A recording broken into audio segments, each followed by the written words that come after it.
Alright, in this video I am going to be simplifying radical expressions. The first one, we are going to be combining two different radicals. And the second one, we're going to just simplify a fraction exponent. Alright, the first problem, let's look at this. We have the square root of x cubed over the cube root of x squared. At first thought you might say, well, we can't do that because they have different indexes. But we can change this to fraction exponents and then we will be able to do the problem. So my base is x, so I have x to the 3 over 2 power. So 3 halves power over x is my base to the 2 over 3 power. Since my base is the same number, x, I can do this problem. So what does that mean? We can use our properties of exponents. When we have the same base, we subtract exponents. So this is really is equal to x to the 3 over 2 minus 2 over 3. So what we really have to do is take 3 halves minus 2/3. Well, with all fractions, in order to add or subtract, you have to have a common denominator.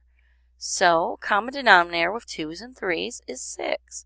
So I'm going to say over 6 minus over 6. Now, 2 times 3 makes 6, so I take 3 times 3, gives you 9/6. 3 times 2 makes 6, so I take what's over the 3, 2 times 2, and I get 4/6.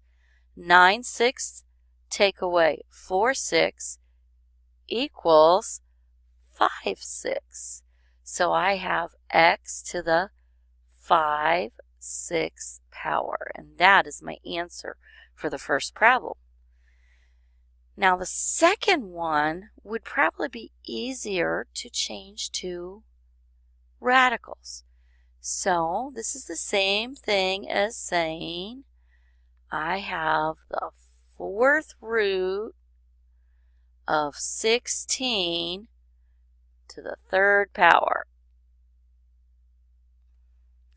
Okay, now, well, if 2 to the 4th power equals 16, because 2 times 2 times 2 times 2 makes 16, then the 4th root of 16 is going to be 2. So I have 2 being raised to the 3rd power. Well, 2 times 2 is 4, times 2 is 8. So my answer here is 8. So sometimes it's easiest to change from radicals to fraction exponents. Sometimes it's easier to change from a fraction exponent to a radical to simplify. Alright, you're going to have to be the judge at what's easiest for you. Alrighty? They are just like puzzles, so don't let them trick you. Alright, enjoy.